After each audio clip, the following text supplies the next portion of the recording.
Why are you, Josh? Why are you like all shucking over there? Because I just see him like, oh shucks, over on the side, and I'm like, oh, whoopsie doopsie, what do we do over here? What did we bring up? What does old man Josh want to say now about technology? What is he scared of? Continue, Paul. Because Enforcer says you're an old man now, so. Anywho, You have to catch me up I later. can catch you up with Yeah, that. all right. We'll catch you up later, old That man. has nothing. I have passed off the title of old man. Should I start getting Touch of Gray? All right. Cool. I got you recording now, and you can hear us. I had to use stereo and Discord and audio individual channels in the DAW, so that's what was going on. Both were trying to do the multi-channel. So let me ask you this, Josh. What is your resting heart rate? 80s Oh, or whatever. I don't know. Okay, you're already disqualified. Sorry. So I've okay. always been told it's been normal. So I don't know. Have you heard of this guy, Jack Murphy? Have you heard of him? He's kind of been popular recently in right-wing, conservative circles and that. Jack Popped Murphy. up probably the last year or two. If you search him right now, you'll be careful. That's all I say. Turn the safe search off. No, do not turn safe search off if you look him up right now. His real name They is do a lot of. Goldstein. Jack. That sounds familiar. Yeah, well, he goes by Jack Murphy online with all of his stuff. So he's the guy. He sells a subscription to a website where you pay $99 a month to learn how to be an alpha male like him. Yeah. And he I take it Aaron subscribed. No. oh, I hope not, especially after recently. But yeah, so this is the guy that he teaches men how to be men, and he essentially got kind of outed as a fraud recently. He was on a podcast, and someone read an article, a super chat, and they're like, "Could you explain the cuckolding article that you wrote?" And the guy just went off on her and started yelling and swearing at her. Yes. And then all the stuff just starts coming out about what he did in his past and everything, and people have been turning on him. So that's what started the whole conversation of what does it mean to be a man in America nowadays? Because obviously it's not the Jack Murphy version of a man. You saying that your heart rate was in the 80s would disqualify you from joining his private low group. What? You have to have a resting heart rate sub 70 to get into his low group. That's qualification 1. Interesting. So resting heart rate sub 70. Do a 2-mile run in 18 minutes. I'm sure you could do that, at least back in your prime. 12 reps of pull-ups or chin-ups, 50 reps of push-ups, and 100 body weight squats. Interesting. So I was like, yes. Interesting is the word of the day with him. So, but yes, Jack Murphy is that's what started this whole conversation with me and Aaron. And Aaron and me went into a little more detail on what exactly this guy did, and yeah. Ew. That's one way to put it, Aaron. I was going to say that's probably the least to say. Oh, yeah. Like that, this is rated G. What has been discovered he's done has been rated, XXX. And yeah, people haven't been happy with that. They also haven't been happy with him, like, literally, he goes, oh, this is peak alpha masculinity. This is how you be a man. He's like, I told my wife or his girlfriend at the time, sorry, don't want to misspeak. He told his girlfriend at the time to go have sex with Matt from Tinder because that was his will for her. Yeah, he's that type of guy. Interesting. He's A little delusional. Yeah, I know. And this is this is what he's presenting as manhood in America, as you're in control of what You tell your woman what to do. Yeah, exactly. You tell your woman what to do. This is you're in control of her, and that is what makes it. Yeah, the article is just weird. She must submit to you. It was all sorts of horribleness on multiple levels. He's so icky. that's why I was like, you know what? I wonder what Brewer's doing, because I'd like to hear what his thoughts, since he's the only married one that we know of that has been here before, what his thoughts are on being a man. Yeah. How do you be a man? Come on, Brewer, educate us. Make us work for that $99 a month fee for Josh's luminal order of whatever. How to be a man. Tell me the secrets. By the way, I just sent you in Discord the article that I was referencing that he wrote. Oh, no. Well, first step in being a man is read the Bible. Oh, That's step number one. really? Interesting. Yep. Is it? And last step to being a man is read the Bible. He's not being a man. Aaron's calling you out over here. Well spent right there. I say, Aaron is calling you out right here. He's calling you to the mat, and he wants to We're about to duel it out. duel it out over the air because Josh is in quarantine still. Aaron, that didn't look like dueling it out. That looked like, two women slapping each other. Well, it's been a while since I've had to throw fists, Is he fighting his hands? It's more like, I wish I could show you what this looks like. It looks like someone flailing into the air. Yeah, it was terrible. Okay, so you said step one and last step, read the Bible, which Aaron called you out for. Which I'm sure you could turn around and call Aaron out on. Oh, absolutely. Okay. 100%. Okay. What else there, Josh? What else? What other wisdom pearls do you have? That's it. Well, I guess you have to break it down into the areas of being a man. All right, so what are the areas? Yeah. Educate us, Josh. Come on. I want to hear Josh wisdom. I haven't heard the Josh rant in a while. Yeah. Oh my goodness, I'm rusty. He's been put on the And I spot want you now. to say it in front of Amy too, so she hears it. I don't know where she is. We can get her reactions. She has priceless reactions. I know she does. That's why I want them. But anyways, all right. So what are the areas? Are there any areas? Okay, so spiritually, let's start there. You said first and last step, read the Bible. Any other areas in that area spiritually to be a man?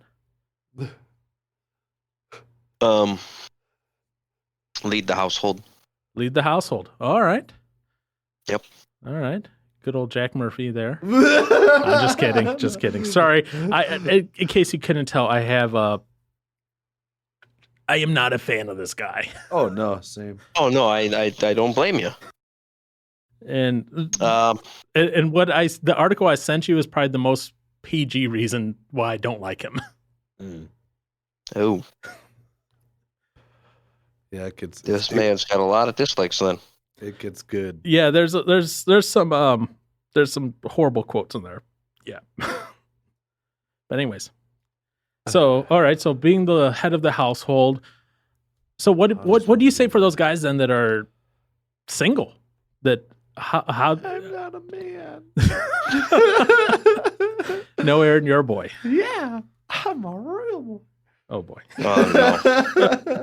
And his nose just got longer. What? No, don't get it. I'm gonna spit my soda all over. I don't know how to take that conversation right there, so I'm just gonna drop that one off and move on to the next. No, but what do you say? And I'm asking you in particular this, Josh, because I would like your thought on this. Is you coming from the married man perspective? You bring up, read your Bible, be the lead of the household. What does that being the lead of the household? What would you say that looks like for maybe a single guy? Because you have been single before, obviously. Now that you're married, I think it just has to come down to getting rid of self-righteousness. Well, you want to be self-righteous. Well, no, not you want to be righteous. More on the pride side. Yeah. That's what you're saying. Knowing when you're wrong, admitting when you're wrong, Owning up to stuff. Yep, and using that to go farther in life. Mhm. I think that's probably the biggest thing you could possibly do. And it's always, and the second biggest thing is a willingness to learn, a willingness to change. Now, obviously, you have certain changes that you need not to have to change to. That shouldn't change. That's getting into more political and societal aspects. But in regards to one's own self, being willing to adapt, to try to understand, to try to go is probably. I can see some people saying, "Well, that's what girls should do too. That's what anybody should do." And good point, yeah. Well, and I think everyone, regardless, male, female, whatever, single, married, engaged, dating, whatever, to your point, should be willing to learn from mistakes and admit up to whatever they did that may be wrong. Jack Goldstein. But I think those are great points there on that, because there's a lot of people that will just like to blame society, blame the weather, blame whomever else for whatever is their failing that they've fallen short on. Or the thing that they did wrong, such as yelling at a person for reading a super chat. We're just going to get roasted. In case you haven't figured it out, I'm not a fan of this Jack Murphy guy. Really, really not a fan. No, I like those points there. Now, you brought up societal and political segments. Interesting. Ew. So let's jump into probably the one that Aaron will be able to follow with the easiest, the societal version. What is that? Yeah, exactly. That was my thing there. Obviously, some of those things touch over into it as well. Learning from your mistakes, owning up to things, admitting when you're wrong, sort of things, not being prideful. What else would you say is maybe good characteristic? Let's start, of being a man, especially, and I'm leaning more on you right now, Josh, because A, you're married. B, you're a product of your time and your generation. You and Aaron are. And C, I know you could be a little more eloquent. I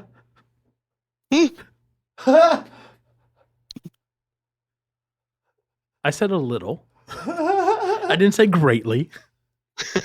What are some other good characteristics? Yeah, maybe in that societal area, that you kind of touched on a little bit. Obviously, you touched on a few things already. Give me more. Well, I was watching something today for church by Andy Stanley, and it was kind of making me think back a little bit. Having a mindset of trying to be better, trying to do better. Mm-hmm. There are a lot of people that I know, a lot of people I work with, a lot of people I go to school with. They just kind of have this mindset of, well, this place, might not be the way I thought it was going to be, or I may not be getting treated the way I think I should be getting treated, or if they don't care, why should I care? Gotcha. And I think ultimately, in this mindset of society-wise, there's other areas we could go into, especially when it comes to masculine versus feminine. But in the idea of as a whole with society, that mindset of doing better than the last person is what has got us so far here in this time with technology. With look at people who 100 years ago couldn't vote, didn't even have a say. Now they do. Now obviously there's other things going on too, but just as a point, trying to do better for everyone as a whole, and not allowing a one group or a few people or a single person in your life to kind of drag you down and putting you in a spot to where you're allowing their negativeness to impact you. Because when simply put, if Aaron sits there and he goes, well, the church is not preaching like it should. Why should I care about spreading the word of God? At that point, you are no different than the church. As much as we, in our times of emotion, like to give that same emotion back as a way of saying, here's a taste of your own medicine, we're doing nothing to better anyone or any situation by just trying to get even. At that point, we are the same, and we are just adding to this massive or this accumulating number of negative mindsets and beliefs. So I think society-wise, doing what you can to better it off for the next person is probably one of the best characteristics for that. Okay. If I'm sort of losing myself as I speak here. Okay. So my question then is, do you think right now, as a society in general, and I'm talking in general, I'm not looking for specifics because there's always going to be people who are going against the general, who are always against the grain. Going against the grain, yes. There are always people who are going to be, the abnormal, as you could say. But would you say right now people are more into that, hey, I want to make it better for the next person, next generation behind me? Or are you seeing more the whole, I'm thinking I'm going to do what's best for me and I'm going to make everyone cater to me? Because if I'm being honest, if I'm looking around right now, I'm seeing this from men, I'm seeing this from women, I'm seeing this from children, I'm seeing this from everyone, where the people I look at, I see them as, I want what is best for me, and I want everyone to bow down to what I want, and I don't care about making the next generation, the next person behind me better or stronger. And that's something that's kind of been worrying me, honestly, as I'm looking around and seeing people my age and younger. And it's funny because people that are kind of in that generation ahead of me, they're looking back and kind of going, you guys are wimps. What are you doing? Oh, you're being yelling and screaming because someone misgendered you or something like that.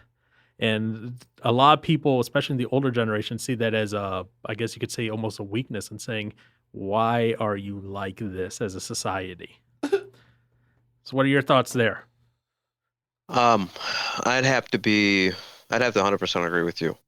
Now, granted, I don't have the mindset as some people do, some big groups of people, to where they see that society currently does not benefit them, benefit their beliefs, or benefit anything that they're doing. But at the same time, from my angle of it, what I see is I see them making it about them, trying to turn everything they possibly can into something that revolves around them. But I think what they're doing is I think they're so wrapped up in the emotion of this thought of not being heard that they're letting that emotion and that anger consume them to the point to where everything they do and say needs to be about this, and anything they touch, see, or hear from needs to show some sort of support for it. And I think what's funny, the phrase I grew up with is, you only live once. And I heard somebody go, no, you only die once. You live every day.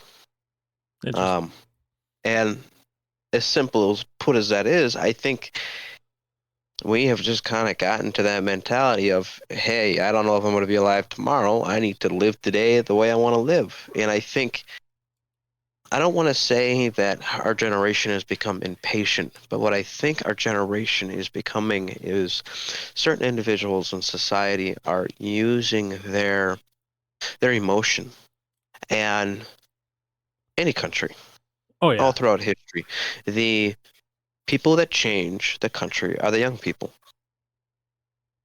They're the people that don't have enough time in the world to understand the world, to grasp the reality of time, grasp the reality of society and living. They don't have enough time in that exposure. So they're usually the ones that are the energetic, they're the passionate, sometimes overly passionate, and overly emotional ones in society that try to push great change. And to me, certain individuals are using that, and they're exploiting that natural human passion for change, equality, and fairness, and recognition and affirmation, and they're using that from these young people to try to do these, to get these gains. I'm being very broad here, to get these gains for themselves or for another said party group, organization, or what have you. And then it's sad to see that, because they're coming, I feel like it's coming to a point where they're brainwashing these young individuals to the point that, like you said, when did you say this?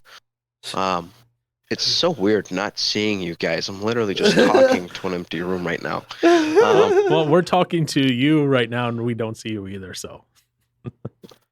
But you guys can stare into each other's eyes, at least. I can't do that. No. Yes. Anyways, I feel like they're getting brainwashed to the point to where if you don't agree with them, the phrase is, you're either with us or you're against us. There's no gray area, and there's no potential talk of a gray area. Or I should say, the gray area is talking, trying to understand each other's viewpoints. I feel like that's not even really a thing anymore. And I agree with you. It does make me nervous, because the only reason we're here today is because we don't talk. And I've always been somebody who's been kind of against technology and Facebook and messaging. And I've said this even back when a few years after I got my first phone, I said, a few years after I got my first phone, which is what? When I was... Jeez, yeah, how long ago was 14? that? Oh, 14? So it was that first freshman year of high school, so that's going all the way back to 2010. Yeah. You babies who get your phones late, now you're born with them right in your hands. True. Or, we're going to be born, they're going to be born inside of us. If Elon Musk has his way, it'll be right in your brain. Yeah. I knew that just entering the world of text messaging and stuff like that, and seeing how quickly somebody can blow up over text message. And Aaron and Paul, Aaron and I easily would overread our text messages. But once I got out of high school, and I would see some of my friends start to take a political stance, and it's like, if you didn't agree, you were unfriended, or they just said some of the nastiest things. People say things and do more behind technology because they don't have to deal with the immediate emotional response from the person in front of them. I've said that for years. Yep. And I feel like that is just adding fuel to this fire of lack of communication. Does technology do wonders in connecting us from long distances? Absolutely. But it does destructive. I'm sorry, let me rephrase it. It does destruction on closer relationships where I literally could, drive 10 minutes to go talk to somebody, but instead I'm going to let my anger consume me, and I'm going to text it out to them right now, and before you know it, we're not friends anymore. Yeah. Right. Yeah, and you see that a lot nowadays, and I've talked about this before. Text is a horrible method to convey intent and emotion behind it. Yeah. And honestly, and people, they're just going to be misunderstanding at times, where you have to go, hey, what did you really mean by this? But and usually people who are mature enough, who are strong enough, are able to get over the fact that maybe there was a miscommunication, and they are able to then hash it out and get past it and continue forward on whatever it was, whether it was an unintentional insult or an unintentional misread into the wording, or you were adding emotion in where there wasn't emotion, or you're adding the wrong emotion, because that happens with text, which sucks, which is why they're like, hey, let's do meta. And that's going to be a whole new level of horribleness when that hits mainstream meta. But no, I agree. I definitely see my generation. I definitely see my generation doing more of a self-focus than an actual idea for long term. Because in reality, I've told Aaron this, nothing is really going to change. Gradual change happens, how should I put this, as generations die off.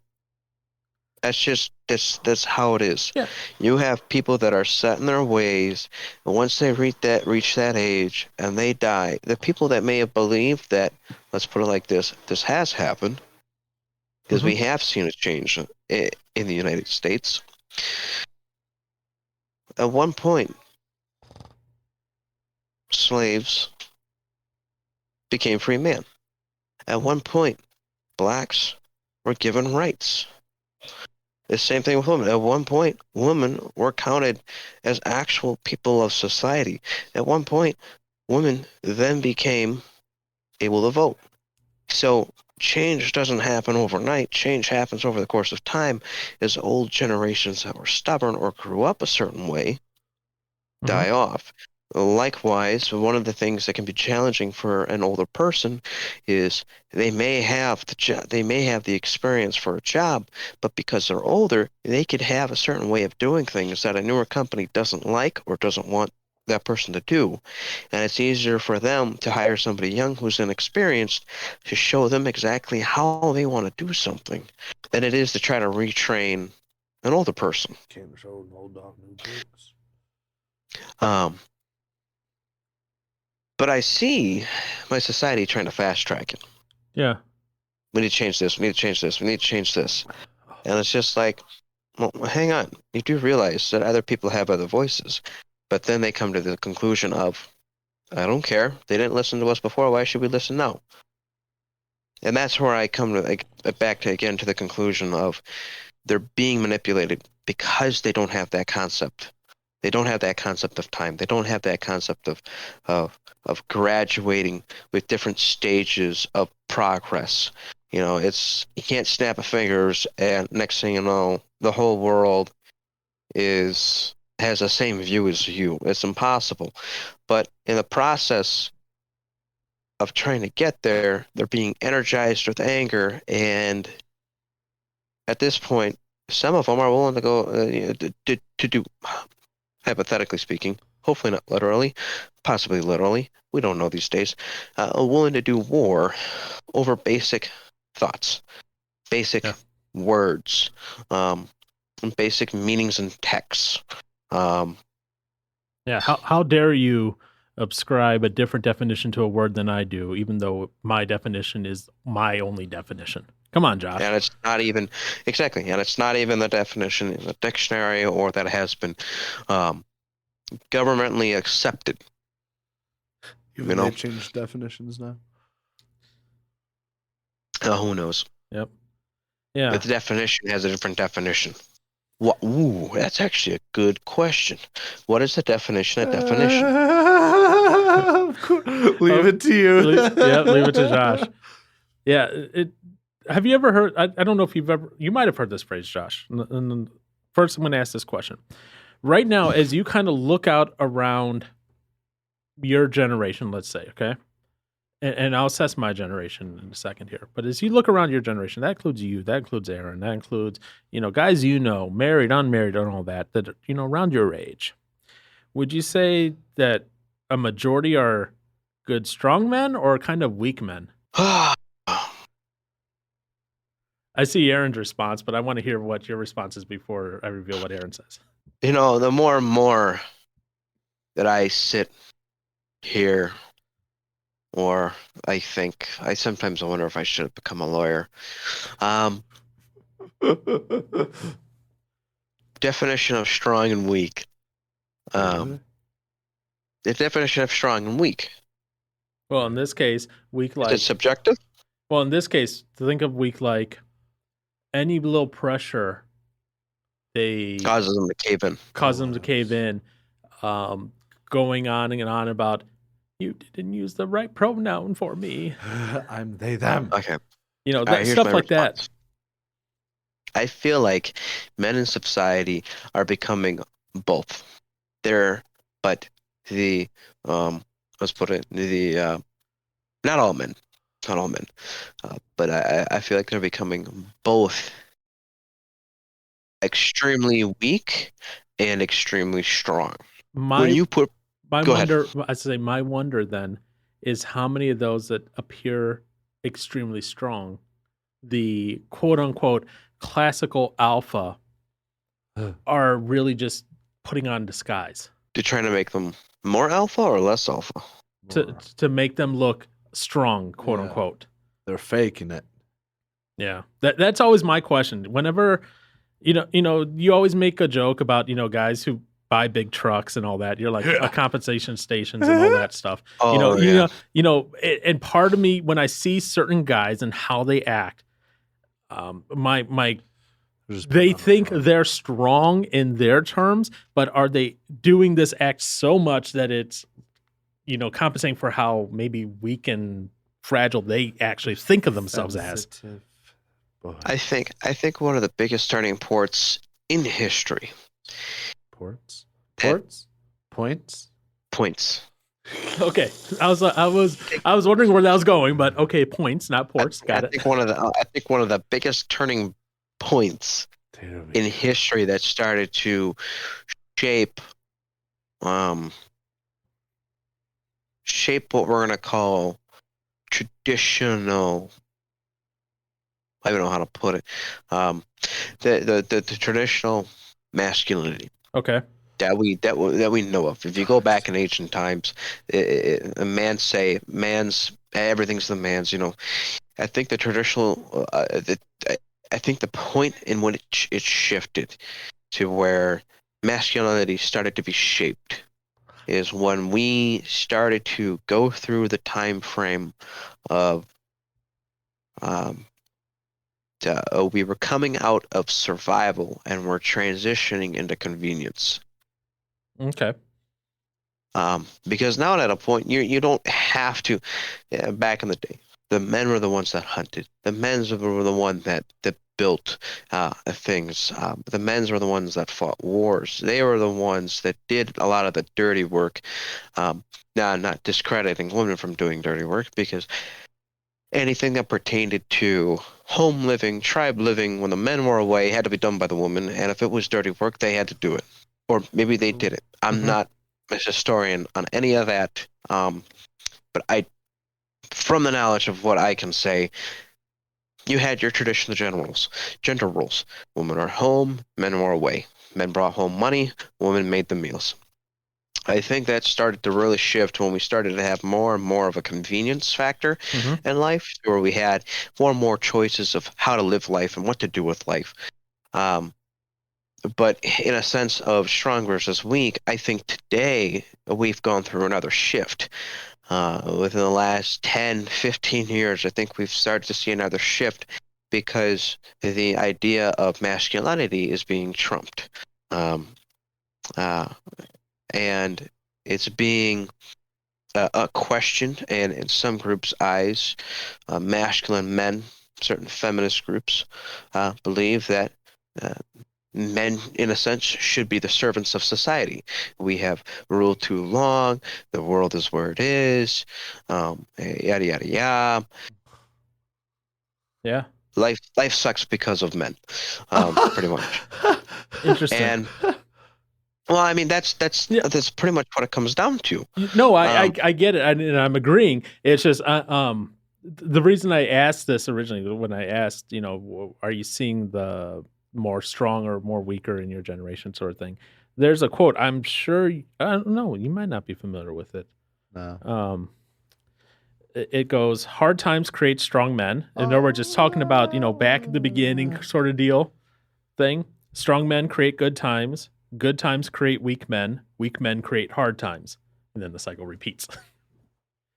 And so going off of that, yeah, kind of, I'm walking that direction.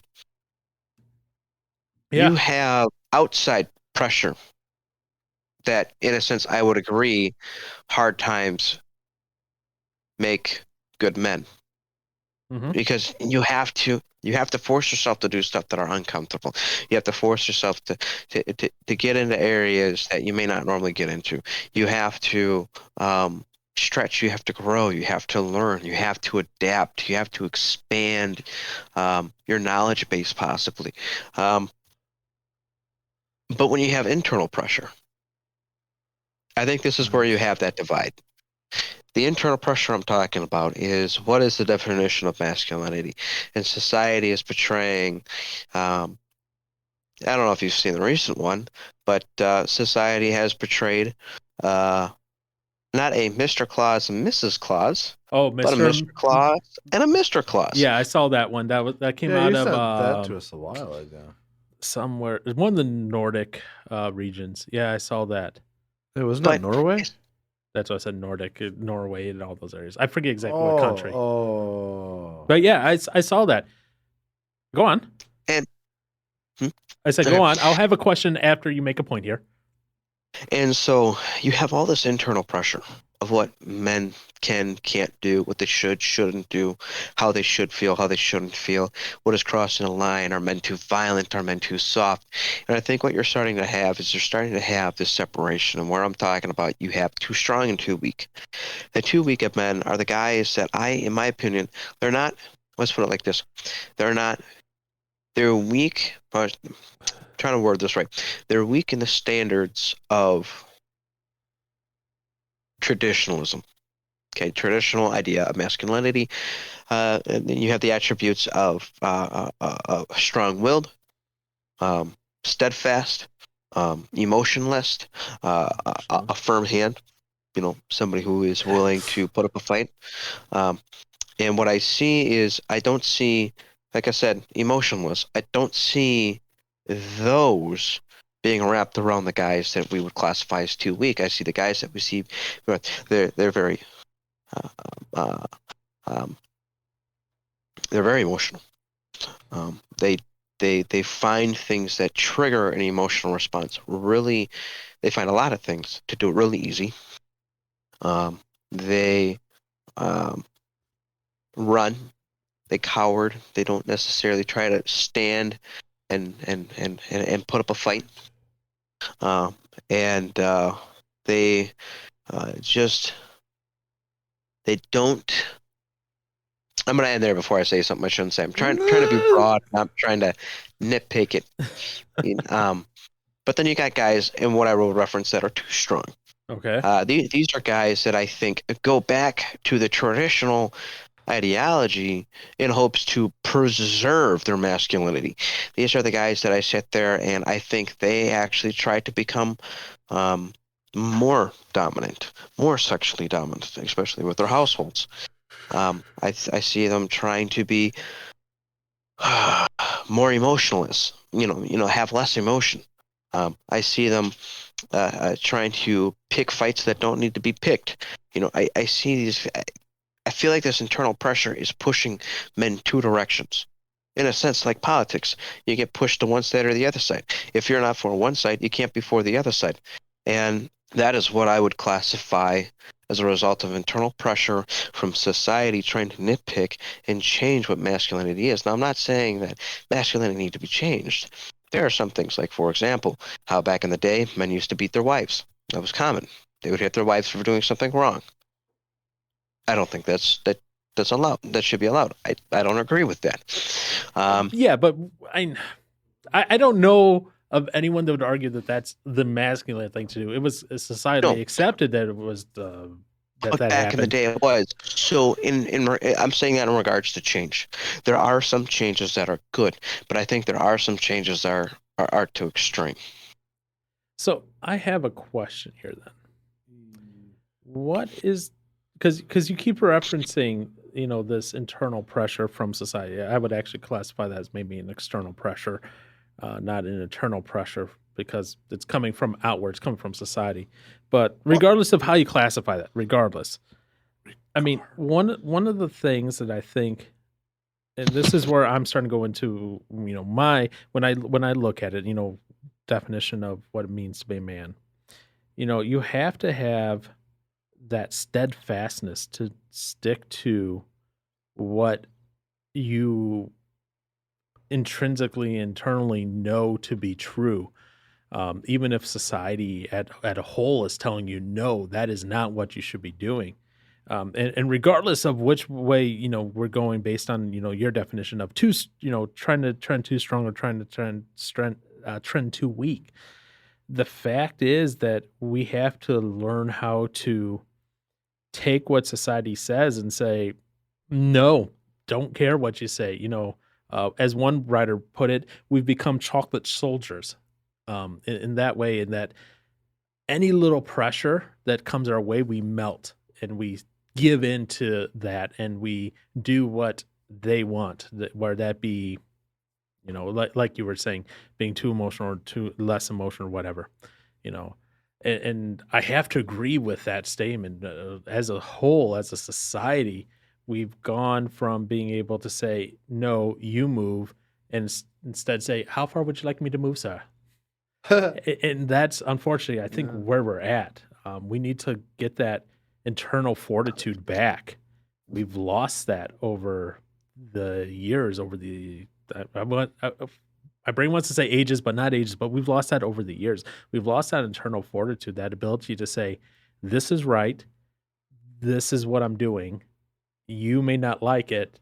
You may not approve of it. Tough cookies. Cry me a river. Cry you a river? Is that what you said, Johnson? Yeah. Cry me a river. Because I think we have gone too far on both extremes. There are people who have gone to both extremes, really far, unfortunately. Because you got guys who will play the very submissive, oh yes, whatever you want, honey, and do whatever, and then you got guys who are like, nope, and treat their partners as their property. Yeah. And they're like, oh, this is what it means to be a man. You're going to respect my boundaries. You're going to do what I say. That was another quote that got me mad from Jack Murphy. He's like, she did not respect my boundaries. Boundaries are part of being a man. I was like, screw you, Murphy. Sorry, I keep letting that guy get in my brain and getting me upset. He did a lot of stuff I'm not a fan of. But that's what I think. We need to get back to some of that internal fortitude to know that the direction we're going is the right direction and stick to it and continue. Now, that doesn't mean, what if we're wrong on that direction? We still need to have the humility to admit when we're wrong and say, yep, I was wrong on this. I need to change. I'm sorry. I maybe did something that was out of line. If you snap at someone and be like, I'm sorry, I shouldn't have snapped at you. That was my mistake. And, and walk it back and, own it. That's the other thing. We need to own our mistakes. We have to take that ownership. We can't just, I think you even touched on this, Brewer. We can't blame everyone else for what happens. What'd you say, Aaron? Be the victim. Exactly. We're not always a victim. Now, there are times like if you're mugged or something like that, you're a victim, okay? But yeah, but every little bad thing that happens to you, I mean, you're not a perpetual victim. No. And I see, like, there's people who make any kind of excuse out of anything to say why either they messed up or something like that, rather than just saying, I literally messed up. You can't blame anything and everything for everything that you do wrong. I think it's also one of those things, too, where, at least I've noticed that, when people do mess up, even if it's a simple failure or a big failure, I've been getting a vibe that instead of the successful people, they see failure as a need, okay? Because if you're an entrepreneur, if you build a business and you're a millionaire and then turn into a billionaire, you have learned nothing because you didn't fail a few times first. An entrepreneur you can still learn something. But in the essence of the amount of information that you would get from failing a few times first before you actually truly succeed, you know what to look for. You know what areas to avoid. You have a better understanding of what not to do, which therefore whittles down your decisions on what to do. If you just do it firsthand right first time, you have so many choices to choose now, you don't know what to choose because one wrong choice may bring your entire company down. I see a lot of people, in my opinion, try to milk the victim stage. Yeah. Oh, we got that. Yeah, that's Yeah. left and right inside of the news and it's like, why don't we use? I remember somebody would have something happen to them, and they would sit there and they would try to find a way to not let that happen to them again. We're not even at that point. We've gone so far away from that. It's like, oh, hey, something happened to me. Woe is me. I need support for the rest of my life. It's like, really? Yeah, we're chocolate soldiers, as this person wrote. The littlest of pressure just melts us, and we're done for. We're no longer that man or woman that we once were. We're now this puddle of goop on the side that needs to be coddled and reformed. And and let's be honest, society, I mean, how many people were offended because people, while Trump was president, people were wearing MAGA hats and that. The amount of people upset about that was insane. The amount of people upset about phrases such as "Let's go, Brandon" is insane as well.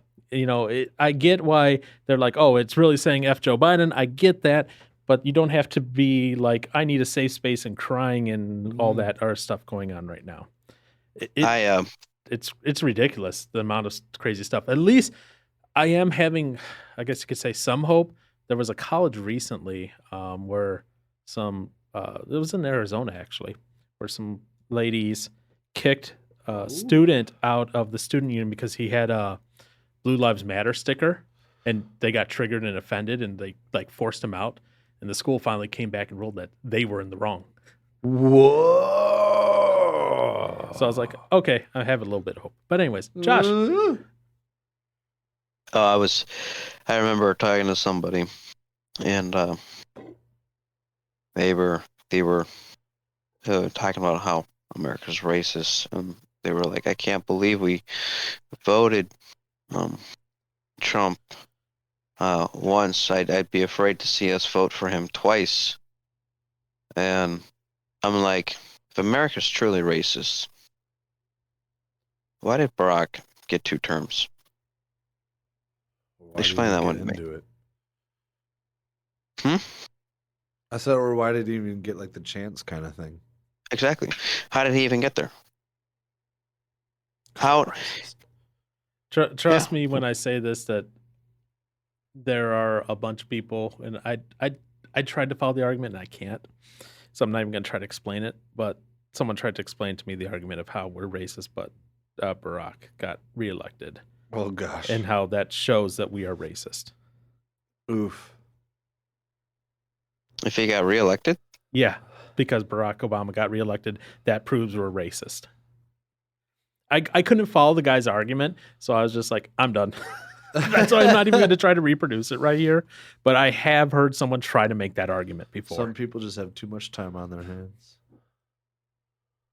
It makes no sense. I know. And it really comes down to a whole other concept of, we got to be, not everything is, this grand master fault of everything. It comes back to that victimhood thing, in reality, we got to take accountability for our own actions, and those are the only ones we can control. I cannot control Aaron's thoughts and reactions. I cannot control Josh's actions and thoughts. Aaron, not that he is, I know him well enough to say this, but Aaron is not, going to put on this nice, friendly attitude around here and then go home and be the most racist against Mexican person ever in the world. I know him well enough to be able to say that confidently, but it is easy to put up a front and be like, whatever, and be the PC person out in the public and then be a racist back home. And that really comes down to, you can't control how that person reacts. You can control how you react. You can help maybe educate how others, what their knowledge of stuff is. But ultimately, it's up to that individual person to be responsible and do the right thing. It's, what is it? Jordan Peterson's, his 12 rules of life for life. The core concept of it is, hey, clean up your room and get your house in order before you start criticizing the world. In other words, you're taking personal responsibility. You're taking initiative. You're taking things and you're being accountable, not only to yourself, but to the others that that would, be around that. Because then, you got your stuff in order, people might listen to you more. Otherwise, you're out here criticizing all these things, saying all these things, doing all these things, and then you go back home and it's like, oh, look, it's a hoarder's house. My house. Pretty much. So, I mean, it's one of those things of it comes back down to we need to be comfortable with being uncomfortable. Because being uncomfortable, that friction, that's how we change. That's how we grow. That's how we learn. That's how we continue to be who we're supposed to be. Yeah. And this other article, it's on, I don't think they actually give me the name of this person who did this. No, they don't. It's from a website called warriorpoetsupplyco.com. What? I love this little segment. We have all become little kings. What? What he's saying essentially is, hey, back in the day when there were castles and all that, all the peasants would live out in the fields. They'd be hot. They'd have to, do all these things. They froze in the winter. But the kings, they were taken care of. They were temperature control, a little bit better than they were fine. They were comfortable. And I think that they're right in that we're always seeking comfort. Oh, for sure. We're always like, oh, whatever I got to do to get comfortable. I don't want to be inconvenienced or uncomfortable at all. And I'm not saying like a comfortable house to live in.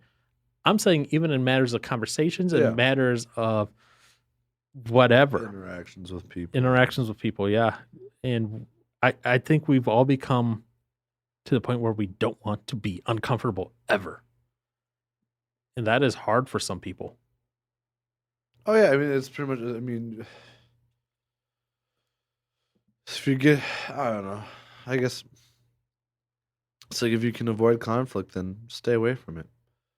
Less problems equals you feel better. Yeah. That's the most important thing, is that you feel good. Good vibes, bro. So I'm going to answer the question that I asked earlier for my generation. And my generation is where I'm starting to see that transitioning of that good times create weak men mentality, where we're like, because I'll be honest, there's a lot of guys in my, my age range and that who are willing to let whatever happen. They don't care as long as they get good public accolades. Like they have to be popular. They have to know what's going on, and they don't care. They don't have that fortitude to stand up and say, this is wrong. I need to stop this. And I'm not saying like not allowed to happen, like you go up to a person and control them and that, but stand up for what's right. They don't have that gumption. They want to sit back and go with what the popular opinion is. I'm seeing that in my generation, so I can't even imagine seeing it in your own social circles for you guys. And even younger generation, I can imagine it's even worse. And then we're going to... Aaron doesn't have a social... Yeah, Aaron is completely unsocial. He's the least social of all of us. He sits in his cave the most. Yes. Speaking of which, he's probably the one that needs to follow the Jordan Peterson book most. Yeah, I was going to say, he is the one that had COVID for 2 weeks and then up and left his parents for some dude out in Pennsylvania. So okay, that sounds just wrong. The way you said it just now. No, I had COVID for 10 days. And then what would be the second week of me not doing anything with my life, I went out to Pennsylvania. Yeah, but the way he phrased it was wrong. I know, you made it sound awful. It was much more than that. Okay, now that you just made it worse. That was for music. And I met a bunch of other people, not just one man. Okay. Jeez. I don't know how well that forehead slap came through, but oh my goodness. Anyways, Josh, any more thoughts on what it means to be a man that you want to expound upon, express, and or rant upon? Willingness to listen.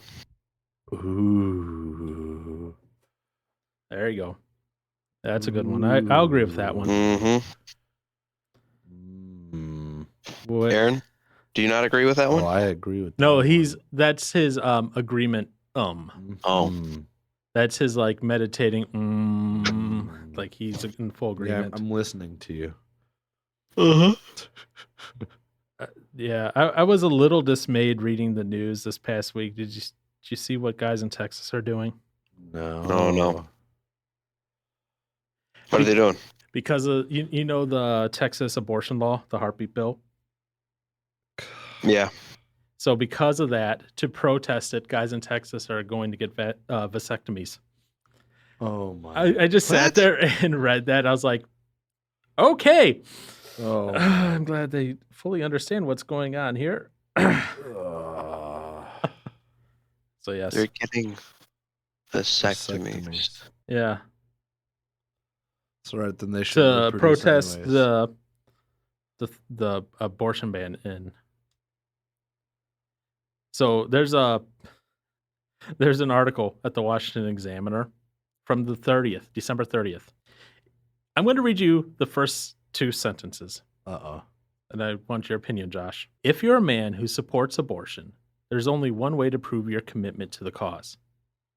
You must get a vasectomy. Hang on.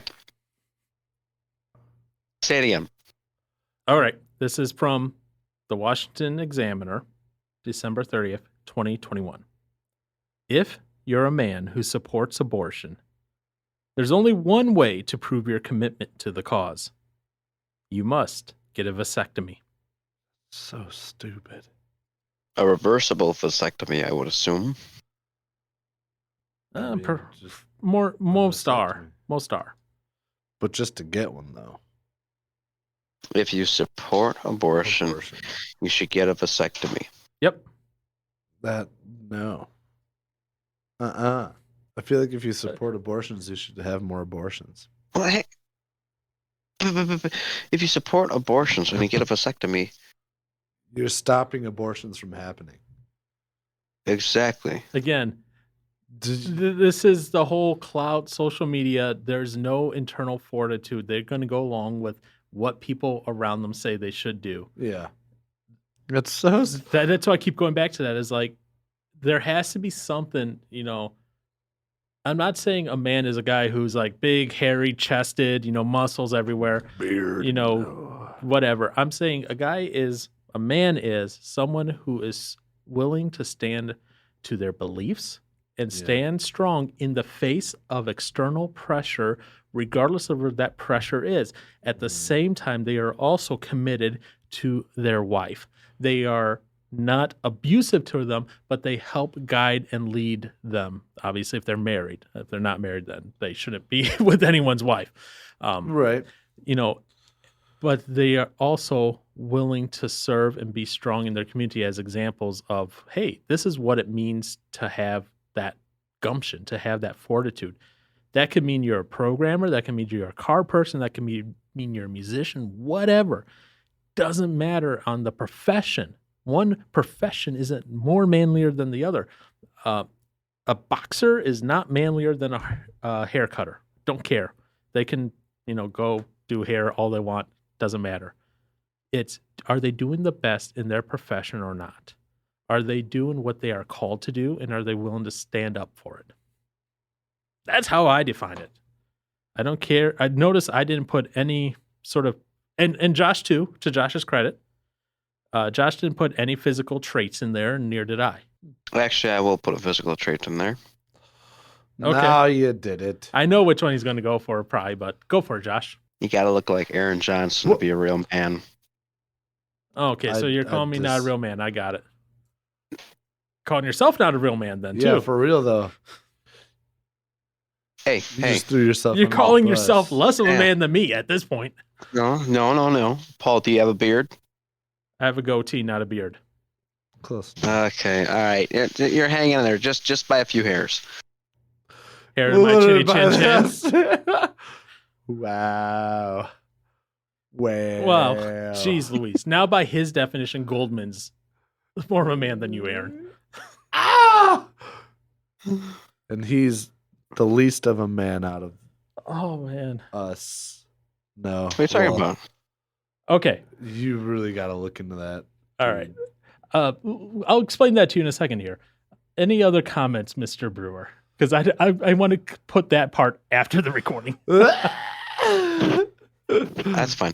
No. All right. Johnson, any comments? No, okay. Thank you for joining us and having Mr. Brewer back on again. Wow, it's been a while, and let's see when the next time will be. Yeah. And maybe next time not in quarantine, but we'll see. Yeah. Yeah, definitely. Yeah. Enjoy the quarantine. Enjoy all the fun. Yeah. And hopefully after the end of your quarantine, you'll go, I'm going to be a daddy.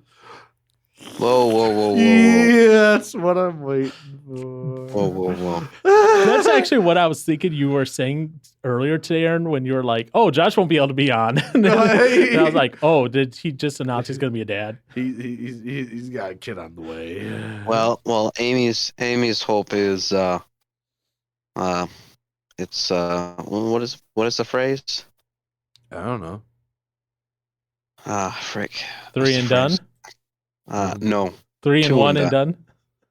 Wait, 2 what? and 2? Just 2?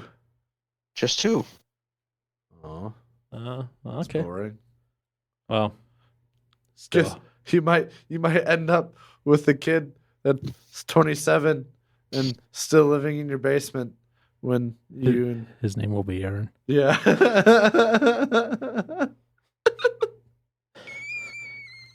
Aaron Brewer, get up here. That or his name will be Nora. No, shut up. Nora. That's my name backwards. Oh, I was like, sorry, wasn't thinking. Okay, well. Except Nora will have probably right in the back of a U-Haul on a rocky, bumpy road instead of a gone for a ride inside a dryer. Wait, what? Instead of your dryer ride. Wait, what? I'm trying to. Why that though? Okay. Okay.